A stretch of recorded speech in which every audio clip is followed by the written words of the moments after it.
Fala galera, hoje falaremos sobre jornada do cliente, do onboard ao acompanhamento. Para falarmos sobre jornada do cliente, antes eu tenho que compreender o que é jornada do cliente.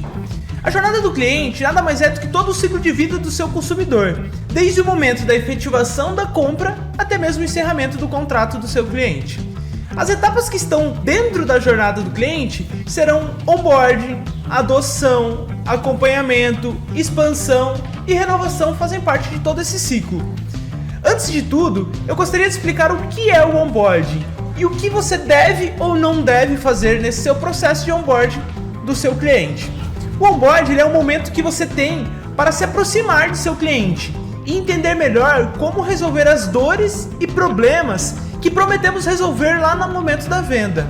E você não deve jamais fazer no seu onboarding, ou ao menos mitigar, passar informações erradas, prometer prazo e não cumprir, prometer o que não consegue cumprir, porque isso vai gerar uma expectativa incorreta e gerar atritos já no onboarding, o que não é agradável tanto para você quanto para o seu cliente.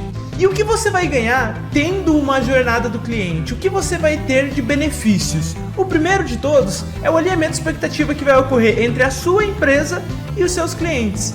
Então, se o seu cliente tem uma expectativa errada, que ele entende que o seu produto faz B, mas você não faz B, esse é o momento de, já no onboard, identificar o que você tem de expectativas incorretas e realinhar, mostrar o que você realmente faz com o seu produto. O segundo ponto é o que é sucesso para o seu cliente. Você, com uma jornada muito bem definida, você consegue entender o que é sucesso para o seu cliente e conduzir ele a ele realmente ter esse sucesso e ter esse resultado desejado com a sua empresa. Outro ponto é o planejamento das etapas. Se você mapeia muito bem a sua jornada, você compreende todo o fluxo que o seu cliente vai passar após a efetivação da compra. E também consegue planejar os touch points. Então eu sei que no onboard eu terei uma reunião de kickoff que serve para alinhamento de expectativa. Eu sei que após o kickoff ele precisa fazer um envio de dados para a empresa, que ele precisa fazer uma reunião de treinamento. Então eu consigo planejar todos os touch points e até mesmo deixar o meu cliente ciente de quando esses touch points, quando esses pontos de contatos ocorrerão junto à minha empresa. Outro ponto muito importante, que é um dos principais focos das empresas que têm um time de Customer Success ou que almejam ter um time de Customer Success, é identificar riscos e oportunidades com os clientes. Então eu consigo entender quais são os riscos de cancelamento que eu tenho dentro da minha base e até mesmo quais são os clientes que são oportunidades de upselling, que eu posso vender a mais para ele. E outro ponto formidável é preparar o seu cliente para a renovação. Porque em muitas empresas tem que a renovação é um processo ruim, é um processo difícil, porque muitos clientes acabam saindo na renovação. Se você tem uma jornada muito bem mapeada e construída, você consegue preparar o seu cliente para a renovação durante todo o percurso, porque o seu cliente já vai estar pronto para renovar no momento que você atentá-lo falando que o contrato está encerrando e que precisa fazer a renovação. E além disso, como eu faço para mapear essa jornada? Então, como que eu vou mapear a jornada do cliente para que eu consiga alinhar a expectativa, entregar sucesso ao meu cliente, entender quais as etapas que ele irão passar, quais as touch points, como que vai eu identificar oportunidades ou até mesmo riscos de cancelamento e também preparar o meu cliente para a renovação. Os primeiros dois fatores é entender o que é sucesso para o seu cliente. E como você vai entender o que é sucesso para o seu cliente? Pergunte ao seu próprio cliente o que é sucesso para ele, o que ele precisa fazer com a sua empresa para ter sucesso. Porque sucesso é algo muito subjetivo, então eu tenho que primeiro entender quais são os principais fatores que interferem no sucesso do meu cliente.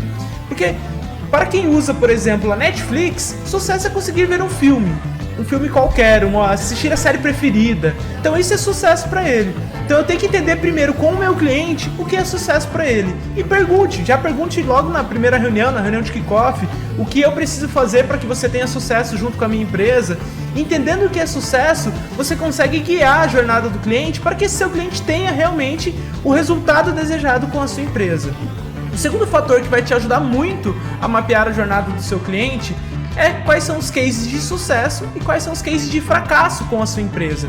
Os cases de sucesso servirão muito para entender o que eu estou fazendo que está dando certo para que eu replique para os demais. E os cases de fracasso servem de aprendizado para eu entender o que eu não posso fazer ou quais são os tipos de clientes que eu não posso ter.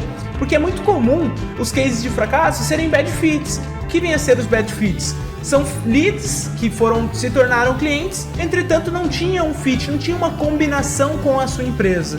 Então o primeiro passo é identificar tanto os cases de sucesso quanto os cases de fracasso, para que você consiga então mapear a jornada e entender o que você tem que manter e o que você tem que mitigar na jornada do cliente, ou até mesmo antes da jornada, como é o caso do cliente bad fit. Outros dois fatores que interferem muito no mapeamento da jornada do cliente é entender quais são as etapas críticas do ciclo de vida do seu cliente.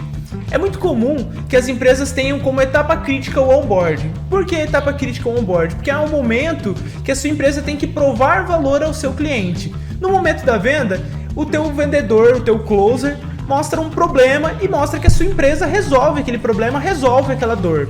E no onboarding é a ideia de provar esse valor ao cliente, é o first value. Qual é a primeira entrega de valor que você vai fazer no processo com o seu cliente? Então, se eu entendo que o onboarding é uma etapa crítica para a empresa, o que eu faço no onboarding para que essa etapa crítica não seja tão influente na vida, no ciclo de vida desse meu cliente dentro da empresa? Então, se o problema é entregar valor, o que eu faço para que a entrega de valor ocorra no menor espaço-tempo possível? Que eu consiga entregar isso em uma semana, em duas, no tempo ideal para esse meu cliente. Outro fator é identificar os WOWs e aha moments. O wow moments é o momento que o teu lead encontra a solução com a sua empresa. Então ele entende, buscando no mercado, buscando na internet, no Google da vida, que encontrou uma solução para uma dor que ele tem dentro da empresa e com isso entrou em contato com vocês. A partir do momento que ele entrou como cliente dentro da base, eu tenho que fazer com que esse meu cliente tenha o aha moments. E que vem a ser esse aha moments? É o momento que ele realmente entende que você resolveu aquela dor que ele tinha ao procurar você. Identificar quais são os wows e aha moments facilitam porque eu mostro e dou visibilidade ao meu próprio cliente que a empresa já resolveu a dor que ele tinha, que agora na verdade ele tem outras dores, as dores que ele tinha lá no passado antes de contratar a sua empresa, ele não as tem mais hoje. Então esse é um dos principais fatores também para te ajudar a mapear a jornada. Outros dois fatores é planejar quais são os touch points que você vai ter com o seu cliente. Então eu tenho que entender quantos pontos de contato eu vou ter com esse meu cliente e deixar ele ciente. Se eu vou ter 8 reuniões com ele durante o processo de onboarding, eu vou deixar ele ciente que ele terá 8 reuniões e qual é o prazo entre elas, o prazo ideal, o SLA que você vai ter entre esses touch points. E além disso, eu tenho que explicar que após o onboarding, na etapa de adoção ou na etapa de acompanhamento, esse contato ele vai ser com períodos mais longos. Ao invés de ser reuniões semanais, passarão a ser reuniões quinzenais, reuniões mensais. Então, planejando esses touch points, eu deixo o meu cliente ciente também de como ocorrerá a jornada dele dentro da empresa, a jornada do cliente. Outro ponto é analisar as pesquisas de satisfações. Então, eu tenho que entender o que o meu cliente está falando nas pesquisas CSAT, no NPS, nas pesquisas CES, que é o Customer Support Score. Então, eu tenho que entender o que está sendo realizado, no que meus clientes estão respondendo das pesquisas e analisar essas pesquisas. Quais são os clientes detratores? O que os clientes detratores falam sobre mim e o que eles falam no momento que ele me diz que ele é detrator, o que ele está comentando, por que ele é detrator?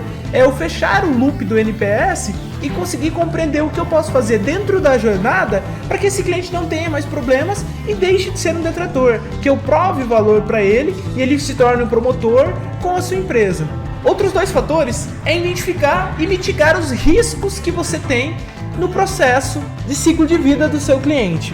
Como, por exemplo, eu sei que um risco dentro da empresa é quando um cliente pede para ver informações do contrato. Então eu sei que todo momento que ele pede, me passa o contrato que eu quero dar uma analisada, esse pode ser um momento de risco, porque os clientes no passado, quando pediam sobre os contratos, é porque queriam cancelar. Então eu posso identificar quais são os momentos que eu tenho riscos e evitar que o meu cliente chegue a esse ponto. E o que faz esse meu cliente pedir cancelamento? É na utilização da plataforma? É muitos tickets de bug? É um cliente com NPS detrator? O que faz esse meu cliente ser um risco? Então eu identifico quais são os fatores e vou mitigá-lo. De que forma? Se o meu cliente, ao ficar sem usar a minha plataforma por 30 dias, pede cancelamento, se o meu cliente ficar 15 dias sem usar, eu já vou entrar em contato com ele. Ou ficar 7 dias sem usar, eu já vou entrar em contato com ele para entender o que está acontecendo por estar com essa baixa utilização da plataforma. Outro ponto é identificar as oportunidades. Então, o que os meus clientes que realizaram upselling dentro da empresa fizeram para ter aquele upselling? Então, a partir desse momento, eu consigo definir quais são os clientes que são oportunidade de upsell dentro da jornada. Se todo cliente que termina o treinamento em 15 dias, normalmente ele pede um upsell, então eu vou identificar quais são os clientes que estão dentro desse critério e vou identificar eles como oportunidade de upsell dentro dessa jornada do cliente. E os últimos 2 fatores é planejar a renovação. Então eu tenho que estar ciente que o meu cliente precisa renovar no futuro, e com isso eu vou planejar a renovação. E esse planejamento da renovação não ocorre só no mês com que ele vai renovar. Na verdade, ele começa desde o momento que ele compra a plataforma. Eu já começo a planejar ele para renovação. De que forma? Mostrando para ele quais os caminhos que ele vai ter dentro da jornada, mostrando para ele o que ele tem de objetivo, quais os momentos que ele alcançou esse objetivo que ele tem com a sua empresa. E com isso, no momento da renovação, você só mostra para ele o que ele já conquistou com a sua empresa, para que essa renovação seja a mais fácil possível.